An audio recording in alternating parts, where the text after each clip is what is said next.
حضرت عمر کا زمانہ ہے، مسجد میں عورتیں بھی نماز پڑھنے آتی ہیں اور مرد بھی نماز پڑھنے آتے ہیں۔ ایک خوبصورت عورت کا راستہ ایک نوجوان لڑکا روکتا ہے۔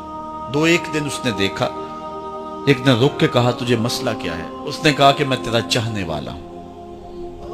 اس نے کہا کہ میری چاہت ڈیمانڈ جو کروں گی پوری کر دو گے؟ اس نے کہا آسمان سے تارے بھی توڑ لو۔ اس نے کہا بس میری یہ خواہش ہے 40 دن حضرت عمر کے پیچھے نمازیں پڑھ لو، اس کے بعد 40ویں دن کی آخری نماز کے بعد یہاں میں منتظر ہوں گی تیری اور تیرا انتظار کروں۔ 40 دن نمازیں چلتی رہی۔ پھر عمر کا لہجہ اور من کے روگ نہ دھلے اور من میں نور نہ اترے۔ 40ویں دن کی آخری نماز کے بعد وہ گردن جھکا کے جا رہا تھا، لڑکی اسبِ وعدہ کھڑی تھی۔ کہا گزر رہے ہو؟ میں اسبِ وعدہ کھڑی ہوں۔ کہا کھڑی رہو۔ عمر نے دل کا تعلق رب سے جوڑ دیا ہے۔ آؤ اس قرآن سے تعلق جوڑو، یہ دلوں کے زنگ اتارتا ہے، روحوں کو نور دیتا ہے۔ اسلام کا جو بنیادی اخلاق ہے وہ حیا ہے، یہ بات ذہن میں رکھیں۔ ہر دین کی ایک پہچان ہے، حضور نے فرمایا اسلام کی بنیادی پہچان کیا ہے؟ حیا ہے۔ جب ہم نے اسلام کے دامن کو چھوڑ دیا ہے، یہ رسم حنا کے نام سے بدتمیزی یہ کس معاشرے سے ہم نے لی ہے؟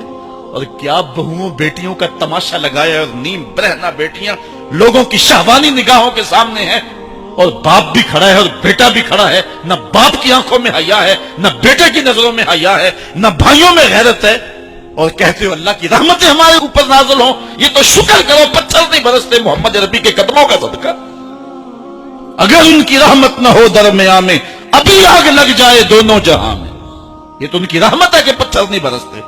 پچھلی قوموں نے ایک ایک جرم کیا، کسی کے اوپر پتھر برسے، کسی کے اوپر خون برسا، کسی کے اوپر ایسا زلزلہ آیا کہ نیچے والی جگہ اوپر اور اوپر والی بستیاں نیچے۔ لیکن اس امت پر ایسا نہیں ہوگا، اور اللہ نے فرمایا ما کان اللہ لیعذبہم وانت فیہم، محبوب تیری وجہ سے میں عذاب نہیں اتارا ورنہ پیس کے رکھ۔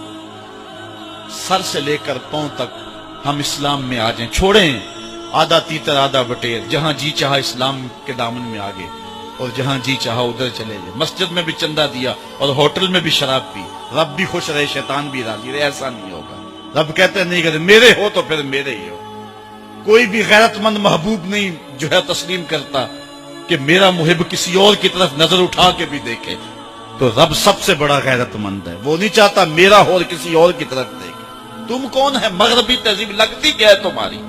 اپنی ملت کا قیاس اقوام مغرب سے نہ کر، خاص ہے ترکیب میں تجھے قوم رسول آدمی۔ تم غیروں کی نکالیاں کرتے پھرتے ہو، تمہارے سامنے سیدہ عائشہ کی سیرت موجود نہیں ہے؟ تم مغرب کے ٹینوں بننے کی کوشش کرتی ہے میری بیٹی، تیرے سامنے محمد کی بیٹی فاطمہ کا نقشہ نہیں ہے؟ کدھر بھاگ رہی ہے؟ یہ بال کھول کے بازار میں کون جا رہا ہے؟ یہ نیم برہنہ کون جا رہا ہے؟ دیکھ محمد عربی تجھے کیا آواز دے رہے، ان کا لہجہ کیا، اس کو سن اور زندگی کو اس کی مطابقت میں گزار۔ اصل ہمارے دل زنگ آلود ہو گئے، اس دنیا کے اس ماحول نے ہمیں اس طرح کر دیا ہے کہ آج ہمیں سمجھ نہیں آ رہی کہ ہم کدھر جائیں۔ اور ایک اور حدیث میں حضور نے دلوں کا اور من کا میل اتارنے کے 2 نسخے بیان کیے۔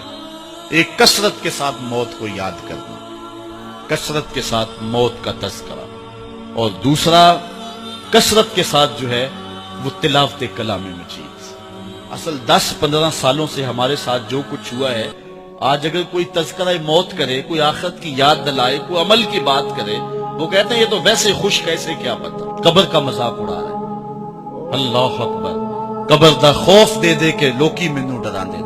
میں کہتا ہوں لوگ ہیں کون ڈرانے والے؟ منکر نکیر کا پتہ آمنہ کے لال نے دیا ہے۔ فَلْيَضْحَكُوا قَلِيلًا وَلْيَبْكُوا كَثِيرًا، تمہارا رب کہتا ہے تھوڑے ہنسا کرو زیادہ رویا کرو۔ رونا دل کا میل اتارتا ہے، باطن کے اجاڑ پن کو دور کرتا ہے، من میں خشیت الہی کے پھول کھلاتا ہے۔ اور حدیث میں آتا ہے وہ آنکھ خوف خدا کی وجہ سے روئی اور ایک بال کی جڑ بھی بھیگ گئی، کل قیامت کے دن وہ بال جہنم میں نہیں جانے دے گا۔ عرض کرے گا مالک یا اسے جنت دے دے یا مجھے نکال لے، تو رب بال تو نہیں نکالے گا، اللہ تعالیٰ اس شخص کو جنت عطا فرمائے۔ لا خیر فی عین لا تبکی من خشیت اللہ. امام ابو نعیم نے لکھا حلیہ میں، اس آنکھ میں بھلائی کوئی نہیں ہے جو خوف خدا میں روتی نہیں.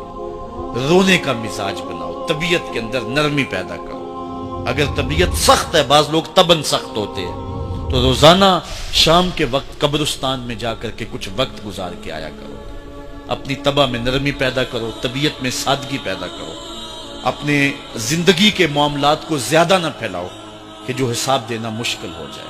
مجھے اپنے والد گرامی کی ایک بات یاد آئی. آپ فرمایا کرتے تھے جس شخص سے پیار ہو جائے نا، اس کی آخرت کے لیے سوچا کرو کہ اس کی آخرت ٹھیک ہو جائے. اس کے لیے محنت کرو، کوشش کرو، جو تم کر سکتے ہو کہ اس کی آخرت ٹھیک ہو جائے. ہاں، ہر بندہ چاہتا تو یہ ہے کہ میری زندگی آسودہ ہو.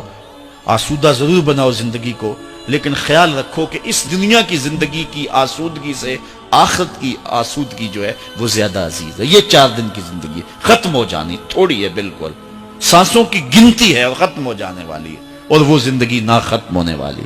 اس لیے خندق کھودتے صحابہ پر جب حضور کو پیار آیا تو دعا کیا دی، اے اللہ میرے انصار کو بھی بخش دے، میرے مہاجروں کو بھی بخش دے.